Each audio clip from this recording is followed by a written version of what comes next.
주님의 사랑이 여러분의 하루를 채우기를 축복합니다. 구독 버튼을 누르시면 우리 기도 공동체의 가족이 됩니다.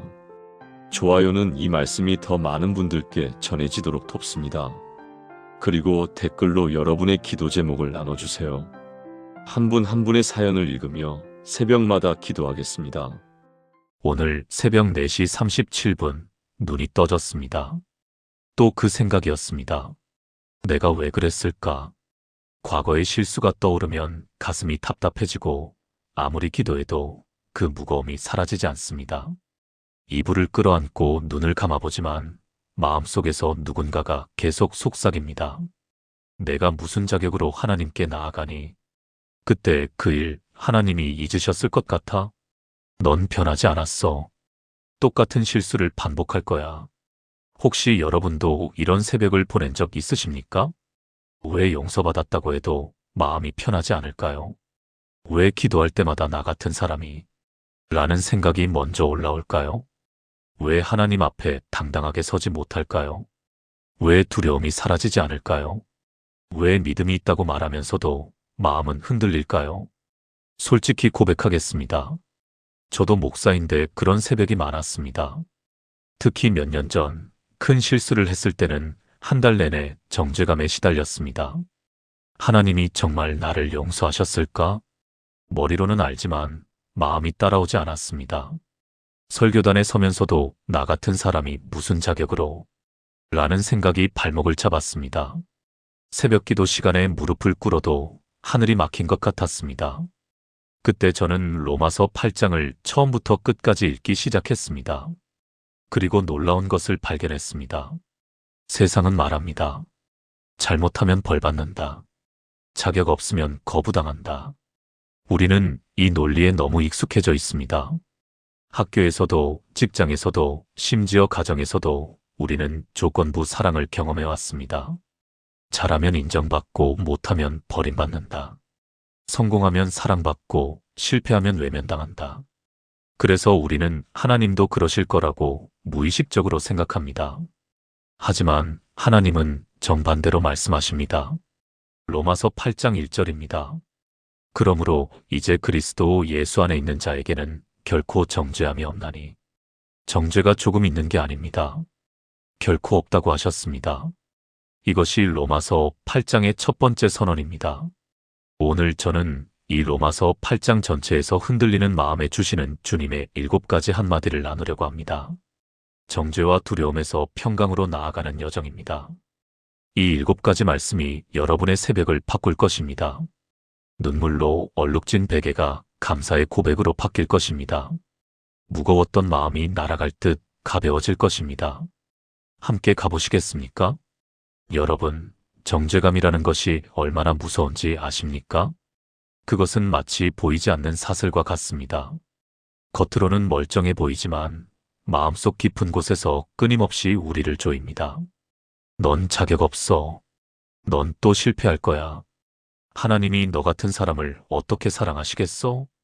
이 목소리가 들리시는 분 계십니까? 저는 이 목소리에 시달렸던 한 분을 잊을 수 없습니다. 대전에 사시는 62세 김영애 권사님이셨습니다. 이분은 30년 넘게 신앙생활을 하셨습니다. 새벽 기도도 빠지지 않으시고 봉사도 열심히 하셨습니다. 그런데 권사님에게는 40년 전의 기억이 있었습니다. 젊은 시절 남편과 크게 다투고 집을 나갔던 일입니다. 일주일 만에 돌아왔지만 그 사이 시어머니가 쓰러지셨습니다. 권사님은 평생 그 죄책감을 안고 살았습니다. 내가 집에 있었으면 어머니가 안 쓰러지셨을 텐데. 40년이 지나도 그 생각이 사라지지 않았습니다. 기도할 때마다 그 장면이 떠올랐습니다. 하나님께 용서를 구해도 마음이 풀리지 않았습니다. 저는 권사님과 함께 로마서 8장 1절을 읽었습니다. 그러므로 이제 그리스도 예수 안에 있는 자에게는 결코 정죄함이 없나니. 여기서 결코라는 단어가 중요합니다. 헬라어로 우덴이라는 단어인데 이것은 아무것도 없다, 전혀 없다는 의미입니다. 조금 있는 것도 아니고 남아있는 것도 아닙니다. 완전히, 철저히 전혀 없다는 것입니다. 하나님은 40년 전 일을 기억하고 계실까요? 물론 기억하십니다. 하지만 그것을 가지고 정죄하지 않으십니다. 왜 그러실까요? 2절이 그 이유를 알려줍니다. 이는 그리스도 예수 안에 있는 생명의 성령의 법이 죄와 사망의 법에서 너를 해방하였음이라. 해방이라는 단어가 나옵니다. 죄와 사망의 법, 그러니까 잘못하면 벌 받는다는 법칙에서 우리를 풀어주셨다는 것입니다. 이것은 단순히 벌을 면제해 주신 게 아닙니다. 그 법칙 자체에서 우리를 끌어내신 것입니다. 마치 감옥에 있던 죄수가 사면을 받은 것이 아니라 아예 감옥 자체가 사라진 것과 같습니다. 김영애 권사님은 이 말씀을 듣고 한참을 우셨습니다. 그리고 조용히 말씀하셨습니다. 목사님, 40년 동안 제가 저를 가둬놓고 있었네요. 하나님은 이미 문을 열어놓으셨는데 제가 나오지 않았던 거예요. 그날 이후 권사님의 기도가 달라졌습니다. 더 이상 용서해 주세요가 아니라 감사합니다로 시작하게 되었습니다. 3개월 후 권사님이 제게 전화하셨습니다. 목사님, 요즘 새벽에 눈이 떠지면 감사가 먼저 올라와요. 40년 만에 처음이에요. 여러분, 지금 여러분을 짓누르는 정죄감이 있습니까? 10년 전 일입니까? 20년 전 일입니까? 어쩌면 어제 일일 수도 있습니다. 그 무거움을 내려놓으셔도 됩니다. 하나님은 결코 정죄하지 않으신다고 말씀하셨습니다. 함께 기도해 보시겠습니까? 사랑하는 하나님, 아버지, 오늘 이 시간 정죄함이 없다는 주님의 말씀을 감사드립니다. 저는 고백합니다. 그리스도 예수 안에 있는 저에게는 결코 정죄함이 없습니다. 생명의 성령의 법이 저를 죄와 사망의 법에서 해방하였습니다. 오랫동안 저를 짓눌렀던 죄책감에서 저를 자유케 하소서. 주님이 여신 문으로 담대히 나아가게 하소서. 이제 정죄가 아닌 은혜 안에서 살겠습니다. 예수님의 이름으로 기도합니다. 아멘. 이 기도를 매일 아침 고백해 보세요. 정죄의 사슬이 하나씩 끊어지는 것을 경험하게 될 것입니다. 두 번째로 나누고 싶은 말씀은 로마서 8장 26절입니다. 이와 같이 성령도 우리의 연약함을 도우시나니 우리는 마땅히 기도할 바를 알지 못하나 오직 성령이 말할 수 없는 탄식으로 우리를 위하여 친히 간구하시느니라. 여러분, 기도가 막힌 적 있으십니까? 무릎을 꿇었는데 할 말이 없는 적 있으십니까? 너무 답답해서, 너무 지쳐서, 너무 막막해서 입이 열리지 않는 적 있으십니까? 저는 그런 시간이 참 많았습니다. 특히 아버지가 암 선고를 받으셨을 때 그랬습니다. 병원에서 돌아와 기도하려고 무릎을 꿇었는데 아무 말도 나오지 않았습니다. 하나님 아버지를 거기까지였습니다. 눈물만 흘렀습니다. 그때 이 말씀이 저를 붙잡았습니다. 우리는 마땅히 기도할 바를 알지 못하나 오직 성령이 말할 수 없는 탄식으로 우리를 위하여 친히 간구하시느니라. 기도할 바를 알지 못할 때 성령님이 대신 기도해 주신다는 것입니다. 말할 수 없는 탄식으로 우리가 흘리는 눈물, 우리가 내쉬는 한숨, 우리가 삼키는 신음, 그것을 성령님이 받으셔서 하나님 아버지께 전달해 주신다는 것입니다. 수원에 사시는 58세 박진수 장로님의 이야기를 나누고 싶습니다. 장로님은 30년 된 사업체를 운영하셨습니다. 직원이 47명이었습니다. 그런데 3년 전 코로나가 터지면서 매출이 70% 이상 줄었습니다. 은행 빚은 12억이 넘었습니다. 직원들 월급을 주려면 자기 집을 팔아야 했습니다. 장로님은 매일 새벽 4시에 일어나 기도하셨습니다. 그런데 어느 날부터 기도가 안 나왔습니다. 하나님, 도와주세요라는 말조차 입에서 나오지 않았습니다. 너무 지쳐서, 너무 막막해서 기도할 힘조차 없었습니다. 그냥 거실 바닥에 엎드려 계셨습니다. 1시간, 2시간 아무 말 없이. 그때 장로님은 이 말씀을 떠올리셨습니다. 성령이 우리의 연약함을 도우시나니. 장로님은 나중에 제게 이렇게 말씀하셨습니다. 목사님, 그때 깨달았어요. 내가 기도하는 게 아니라 성령님이 내 안에서 기도하고 계시다는 것을요. 내 탄식이, 내 한숨이, 내 눈물이 이미 기도였던 거예요. 그 후 6개월이 지났습니다. 상황이 급격히 좋아진 것은 아니었습니다. 하지만 장로님의 마음이 달라졌습니다. 불안이 평안으로 바뀌기 시작했습니다. 그리고 1년 후 예상치 못한 일이 생겼습니다. 한 대기업에서 장로님 회사 제품에 관심을 보였습니다. 결국 납품 계약이 성사되었고 지금은 빚을 절반 이상 갚으셨습니다. 장로님은 이렇게 고백하셨습니다. 그 어두운 새벽, 성령님이 저 대신 기도하고 계셨어요. 저는 몰랐는데 하나님은 다 듣고 계셨던 거예요. 27절이 이것을 확증합니다. 마음을 살피시는 이가 성령의 생각을 아시나니 이는 성령이 하나님의 뜻대로 성도를 위하여 간구하심이니라. 성령님은 하나님의 뜻을 아십니다. 그리고 그 뜻대로 우리를 위해 기도하십니다. 우리가 뭘 기도해야 할지 모를 때도 성령님은 정확히 알고 계십니다. 이것이 얼마나 큰 위로인지 모릅니다. 여러분, 지금 기도가 막혀 있습니까? 무슨 말을 해야 할지 모르겠습니까? 괜찮습니다. 그냥 하나님 앞에 나아가세요. 한숨이어도 됩니다. 눈물이어도 됩니다. 침묵이어도 됩니다. 성령님이 그 모든 것을 받아서 기도로 바꿔주십니다. 함께 기도해 보시겠습니까? 하나님 아버지, 저의 연약함을 도우시는 성령님을 감사드립니다. 저는 고백합니다. 마땅히 기도할 바를 알지 못할 때에도 성령님이 저를 위해 간구하고 계십니다.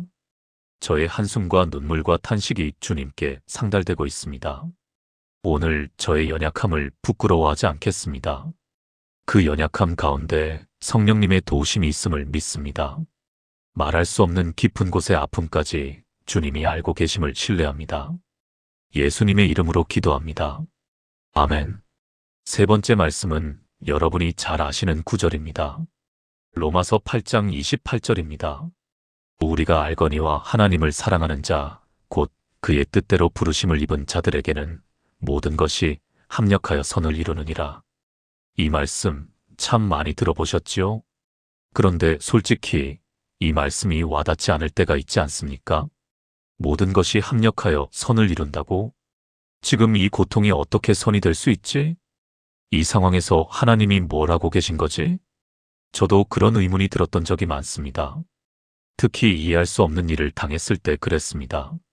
그런데 이 말씀을 자세히 보면 놀라운 것이 있습니다.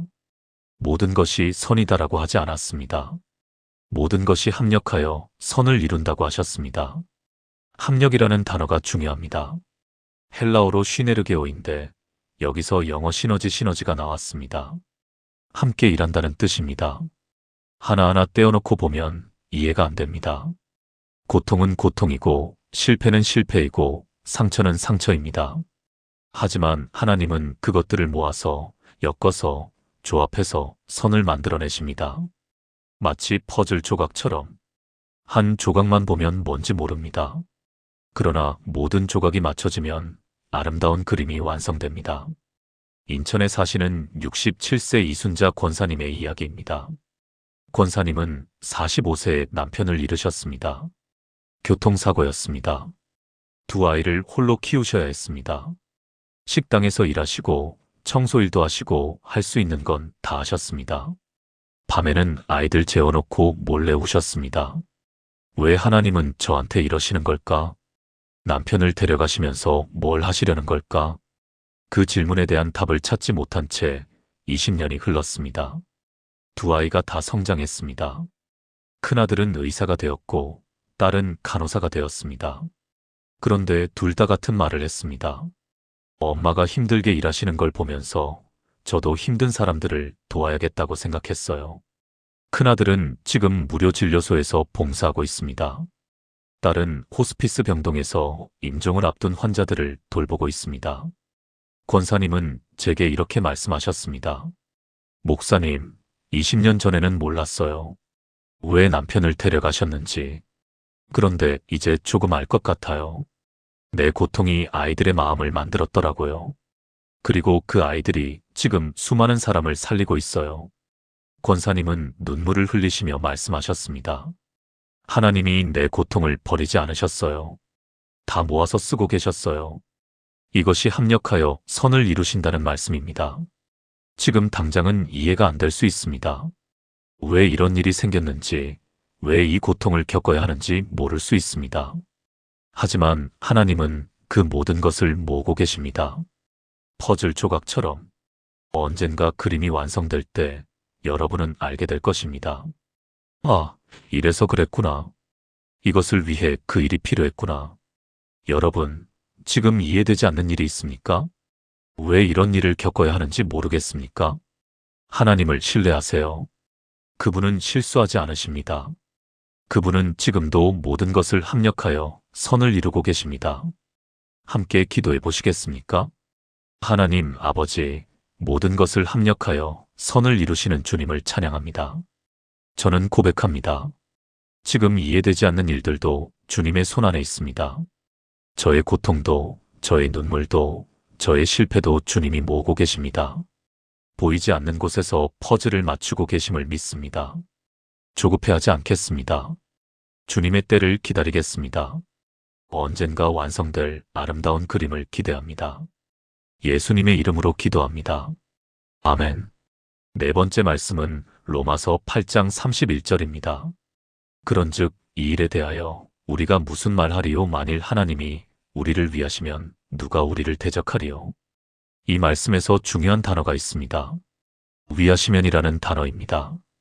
헬라어로 휘페르인데 이것은 단순히 찬성한다는 의미가 아닙니다. 편에 선다, 옹호한다, 보호한다는 의미입니다. 하나님이 우리 편에 서 계시다는 것입니다. 재판정에서 변호사가 피고인 옆에 서듯이, 전쟁터에서 전우가 등을 맡아주듯이 하나님이 우리 옆에 서 계시다는 것입니다. 그런데 우리는 자주 잊어버립니다. 문제가 커지면 하나님보다 문제가 크게 보입니다. 걱정이 밀려오면 하나님보다 걱정이 강하게 느껴집니다. 사람들의 시선이 두려우면 하나님보다 사람이 더 무섭게 느껴집니다. 광주에 사시는 55세 정미영 집사님의 이야기입니다. 집사님은 시어머니와 15년째 갈등 중이셨습니다. 무슨 일을 해도 시어머니의 인정을 받지 못했습니다. 명절 음식을 정성껏 준비해도 맛이 왜 이래? 라는 말만 들었습니다. 아이들을 잘 키워도 저 모양이 뭐야? 라는 말만 들었습니다. 집사님은 시어머니 앞에만 서면 위축되었습니다. 자신감이 바닥으로 떨어졌습니다. 나는 뭘 해도 안 돼. 나는 인정받을 자격이 없어. 그 생각이 15년 동안 집사님을 짓눌렀습니다.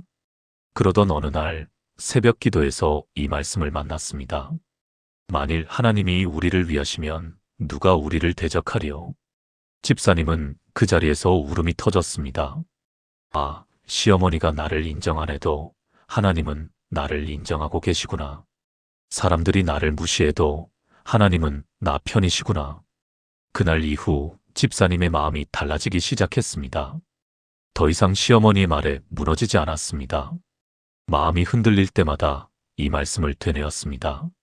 하나님이 내 편이시면 누가 나를 대적하랴. 6개월 후 놀라운 일이 일어났습니다. 시어머니가 크게 아프셨습니다. 집사님이 한 달 동안 간병하셨습니다. 퇴원하시는 날 시어머니가 처음으로 이렇게 말씀하셨습니다.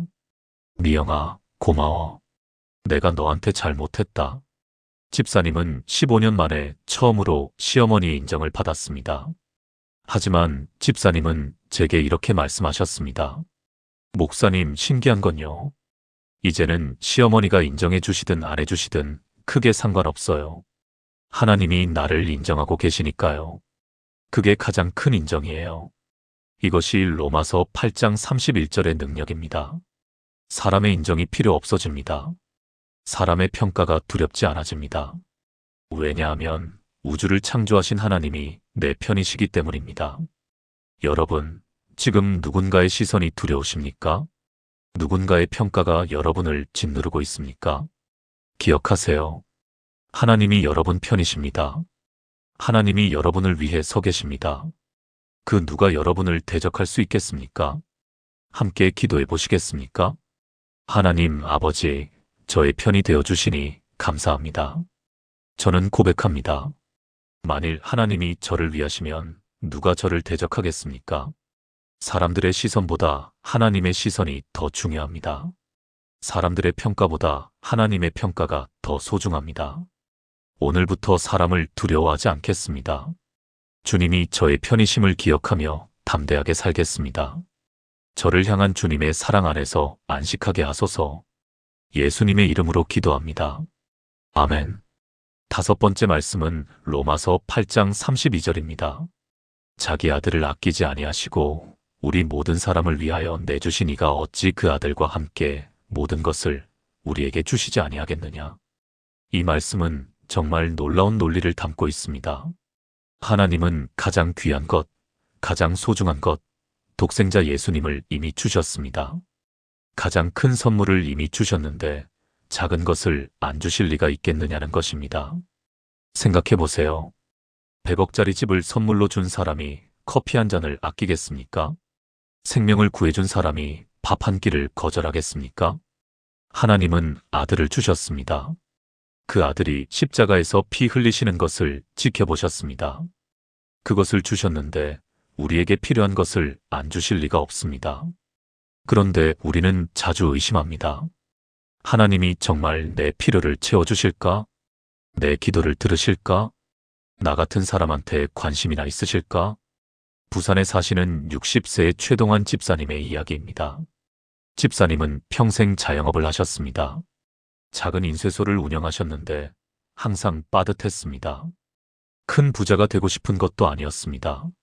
그냥 가족이 먹고 살 만큼만 있으면 됐습니다. 그런데 그것조차 어려웠습니다.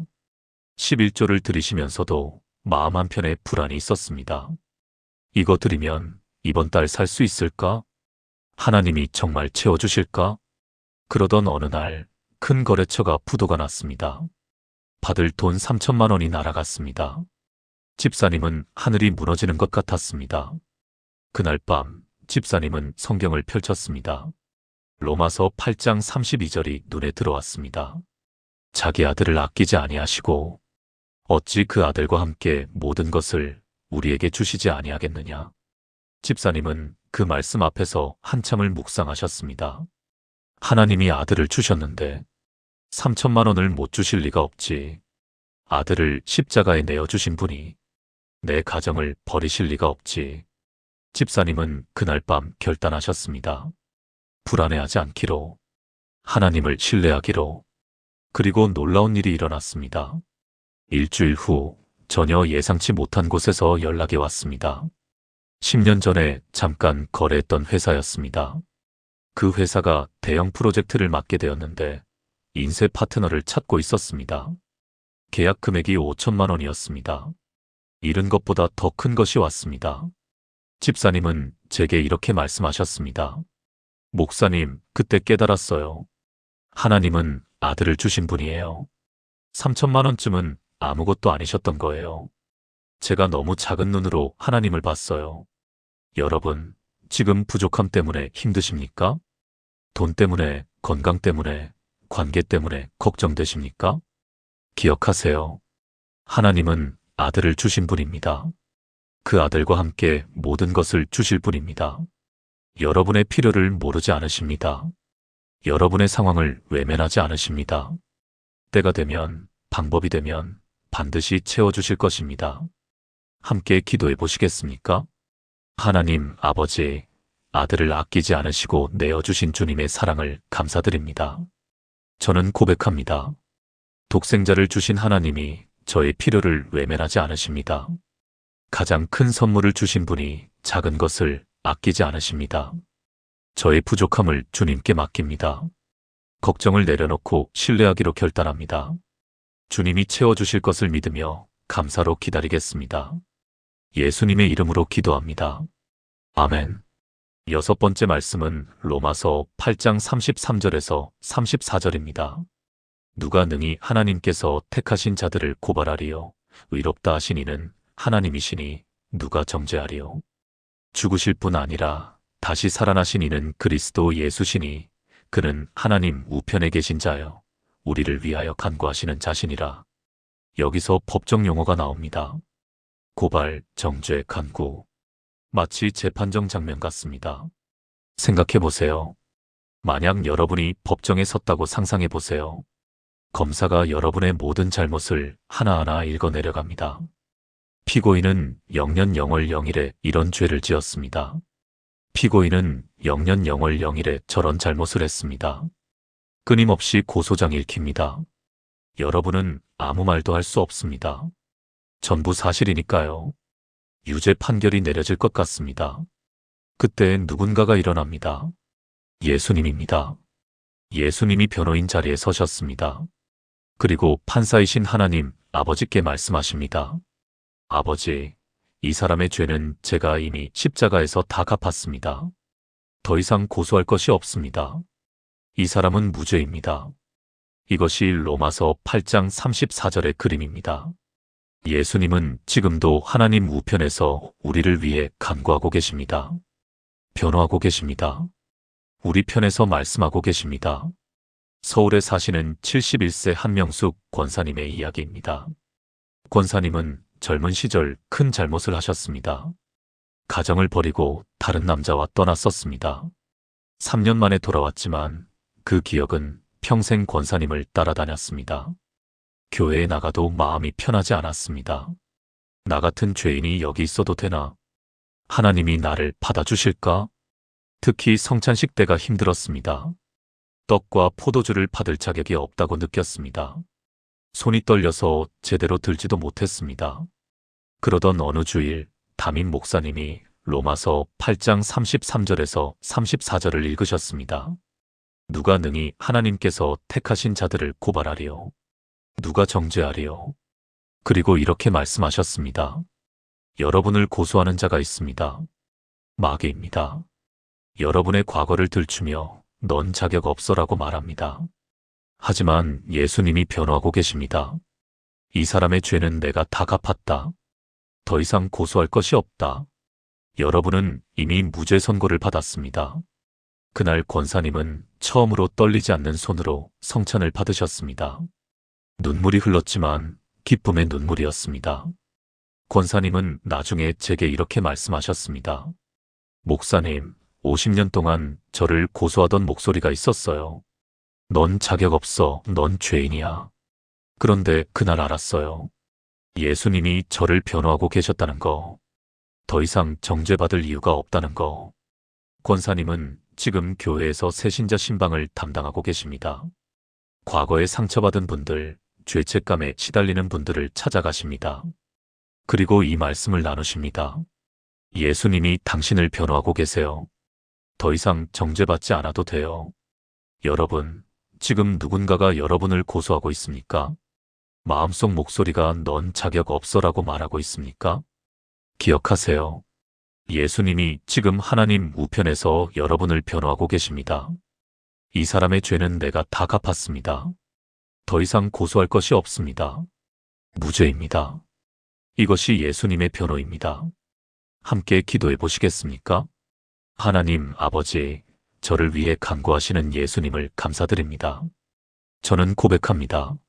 하나님이 의롭다 하셨으니 누가 저를 정죄하겠습니까?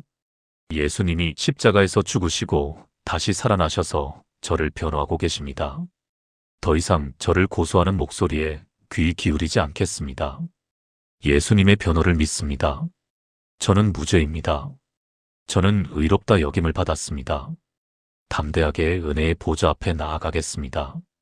예수님의 이름으로 기도합니다. 아멘. 마지막 7번째 말씀입니다. 로마서 8장 35절에서 39절입니다. 누가 우리를 그리스도의 사랑에서 끊으리요? 환난이나 곤고나 박해나 기근이나 적신이나 위험이나 칼이라. 내가 확신하노니 사망이나 생명이나 천사들이나 권세자들이나 현재일이나 장래일이나 능력이나 높음이나 깊음이나 다른 어떤 피조물이라도 우리를 우리 주 그리스도 예수 안에 있는 하나님의 사랑에서 끊을 수 없으리라. 이 말씀은 로마서 8장의 대미를 장식합니다. 바울은 여기서 모든 것을 나열합니다. 환난, 곤고, 박해, 기근, 적신, 위험, 칼, 사망, 생명, 천사들, 권세자들, 현재의 일, 장래일, 능력, 높음, 깊음. 그리고 마지막으로 이렇게 말합니다. 다른 어떤 피조물이라도 혹시 빠진 것이 있을까봐 다른 어떤 피조물까지 포함시킵니다. 그 어떤 것도 우리를 하나님의 사랑에서 끊을 수 없다는 것입니다. 아무것도요. 절대로요. 영원히요. 제주도에 사시는 65세 강영철 장로님의 이야기입니다. 장로님은 5년 전 폐암 사기 진단을 받으셨습니다. 의사는 6개월이라고 했습니다. 장로님은 처음에 하나님을 원망하셨습니다. 왜 저한테 이러십니까? 30년 동안 충성되게 섬겼는데 이게 대가입니까? 장로님은 솔직하게 고백하셨습니다. 그 6개월 동안 신앙이 흔들렸다고, 하나님의 사랑을 의심했다고, 하나님이 정말 나를 사랑하시는 걸까? 사랑하신다면 왜 이런 병을 주셨을까? 그러던 어느 날 새벽 기도에서 이 말씀을 만났습니다. 누가 우리를 그리스도의 사랑에서 끊으리요? 사망이나 생명이나. 장로님은 그 자리에서 무릎을 꿇었습니다. 아, 암도 나를 하나님의 사랑에서 끊을 수 없구나. 죽음도 나를 하나님의 사랑에서 끊을 수 없구나. 6개월이든 6년이든 나는 여전히 하나님의 사랑 안에 있구나. 그날 이후 장로님의 마음이 달라졌습니다. 두려움이 평안으로 바뀌었습니다. 원망이 감사로 바뀌었습니다. 그리고 놀라운 일이 일어났습니다. 6개월이 지나도 장로님은 살아계셨습니다. 1년이 지나도 살아계셨습니다. 지금 5년째입니다. 물론 암은 완치되지 않았습니다. 여전히 투병 중이십니다. 하지만 장로님은 제게 이렇게 말씀하셨습니다. 목사님, 저는 매일 아침 로마서 8장 38절에서 39절을 읽어요. 그리고 고백해요. 오늘도 나는 하나님의 사랑 안에 있다. 암도 이 사랑을 끊을 수 없다. 그러면 평안이 와요. 두려움이 사라져요. 장로님은 지금 암 환자들을 위한 기도 모임을 이끌고 계십니다. 같은 고통을 겪는 분들에게 이 말씀을 나누고 계십니다. 암도 죽음도 우리를 하나님의 사랑에서 끊을 수 없습니다. 여러분, 지금 무엇이 여러분을 흔들고 있습니까? 건강 문제입니까? 경제적 어려움입니까? 관계의 상처입니까? 미래에 대한 불안입니까? 기억하세요. 그 어떤 것도 여러분을 하나님의 사랑에서 끊을 수 없습니다. 환난도, 곤고도, 박해도, 기근도, 위험도, 칼도 끊을 수 없습니다. 사망도, 생명도, 현재일도, 장래일도 끊을 수 없습니다. 여러분은 영원히 하나님의 사랑 안에 있습니다. 이것이 로마서 8장의 결론입니다. 이것이 흔들리는 마음에 주시는 주님의 마지막 한마디입니다. 함께 기도해 보시겠습니까? 하나님 아버지, 끊을 수 없는 주님의 사랑을 감사드립니다. 저는 고백합니다. 환난도, 곤고도, 박해도 저를 주님의 사랑에서 끊을 수 없습니다. 사망도, 생명도 저를 주님의 사랑에서 끊을 수 없습니다. 현재일도, 장래일도 저를 주님의 사랑에서 끊을 수 없습니다. 그 어떤 피조물도 저를 주님의 사랑에서 끊을 수 없습니다. 저는 영원히 주님의 사랑 안에 있습니다. 이 확신 위에 굳게 서겠습니다. 흔들림 없이 주님만 바라보겠습니다. 예수님의 이름으로 기도합니다. 아멘. 지금까지 나눈 7가지 말씀을 하나의 기도로 드리겠습니다. 함께 기도하시겠습니까? 사랑하시는 하나님 아버지, 오늘 이 시간 로마서 8장의 놀라운 약속들을 주셔서 감사합니다. 정죄에서 자유를 주시고 연약함에 도우심을 주시고 고난 가운데 선을 이루시고 두려움에 확신을 주시고 부족함에 충만을 주시고 고소에 변호를 주시고 모든 것에서 끊을 수 없는 사랑을 주시니 찬양합니다. 저는 고백합니다. 그리스도 예수 안에 있는 저에게는 결코 정죄함이 없습니다. 성령님이 저의 연약함을 도우시고 말할 수 없는 탄식으로 저를 위해 간구하십니다. 모든 것이 합력하여 선을 이루고 계십니다. 하나님이 저를 위하시니 누가 저를 대적하겠습니까?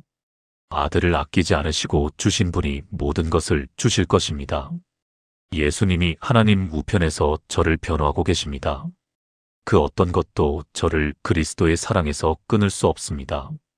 오늘부터 정죄와 두려움에서 벗어나 평강 가운데 살게 하소서. 흔들리는 마음에 주님의 말씀이 닻이 되게 하소서. 이 7가지 진리가 저의 삶의 반석이 되게 하소서. 매일 아침 이 말씀으로 하루를 시작하게 하소서. 저를 통해 같은 고통 속에 있는 이들에게 이 소망을 전하게 하소서. 살아계신 예수 그리스도의 이름으로 기도합니다. 아멘. 지금까지 로마서 8장 전체에서 흔들리는 마음에 주시는 주님의 7가지 한마디를 나누었습니다. 첫째, 정죄에서 자유로. 이제 결코 정죄함이 없나니.